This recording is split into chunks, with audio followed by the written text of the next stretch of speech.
Hello friends, welcome to my channel. நம்ம இப்போ என்ன பார்க்க போகிறோம்னா பட்டர் குக்கி தான் பார்க்க போகிறோம்.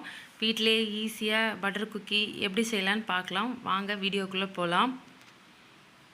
இப்போ தான் நம்ம சேனலை பார்க்குறீங்கன்னா மறக்காமல் சப்ஸ்கிரைப் பண்ணிக்கோங்க, வீடியோக்கு லைக் பண்ணுங்கள். வாங்க வீடியோக்குள்ளே போகலாம். அதுக்கு என்னென்ன பொருள் தேவைன்னு பார்த்துக்கலாம். பட்டர், அன்சால்டட் பட்டர் 50 கிராம் எடுத்திருக்கேன். பவுடர் சுகர் 100 கிராம், மைதா 125 கிராம், அப்புறம் 2 முட்டை, 2 முட்டையோட வெள்ளைக்கரு, அப்புறம் ஒரு மஞ்சக்கரு எடுத்து வச்சுருக்கேன். அப்புறம் வெண்ணிலா எசன்ஸ், இவ்வளோ தான் தேவை பிஸ்கட் செய்யறதுக்கு. ஒரு பவுலில் இப்போ அந்த பட்டரை போட்டுக்கலாம். போட்டு நல்லா விஸ்க் வச்சு நல்லா மிக்ஸ் பண்ணிக்கணும். அது கூட அந்த பவுடர் சுகர் ஆட் பண்ணி அதையும் நல்லா கட்டி எதுவும் இல்லாமல் நல்லா பட்டரும் சுகரை மிக்ஸ் ஆகிற அளவுக்கு நல்லா மிக்ஸ் பண்ணிக்கோங்க.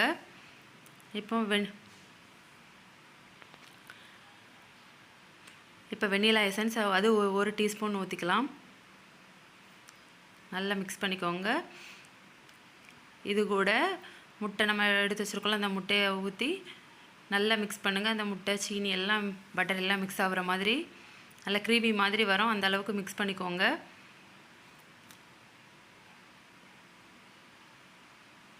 இப்போ இது கூட மைதா மாவு ஆட் பண்ணிக்கலாம். நல்லா விஸ்க் வச்சு கட்டி எதுவும் இல்லாமல் நல்லா மிக்ஸ் பண்ணிக்கோங்க. இப்போ பேட்டர் ரெடி ஆகிட்டு, இப்போ இதை சைடில் உள்ளது எல்லாத்தையும் ஒரு ஸ்பேட்சில் வச்சு நல்லா வளைச்சி விட்டுக்கலாம். இப்போ இதை ஒரு பைப்பிங் பேக்கில் மாற்றிக்கலாம். அப்போ அதை நம்ம என்ன ஷேப் வேணாலும் போடலாம். ஓவனை 10 நிமிஷம் 180 டிகிரியில் ப்ரீஹீட் பண்ணி வச்சுருக்கேன். ஒரு ட்ரேயில் பட்டர் ஷீட் போட்டு வச்சுருக்கேன். அதில் நம்ம பைப்பிங் பேக்கில் போட்டது நம்மளுக்கு என்ன டிசைன் வேணுமோ அதே மாதிரி நம்ம போட்டுக்கலாம். இதை 10 நிமிஷம் ஓவனில் வச்சு எடுத்தோம்னா சூப்பரான பட்டர் பிஸ்கட் ரெடி ஆகிட்டு, நீங்களும் ட்ரை பண்ணி பாருங்கள். ரொம்பவே கிறிஸ்பியாக இருக்கும்.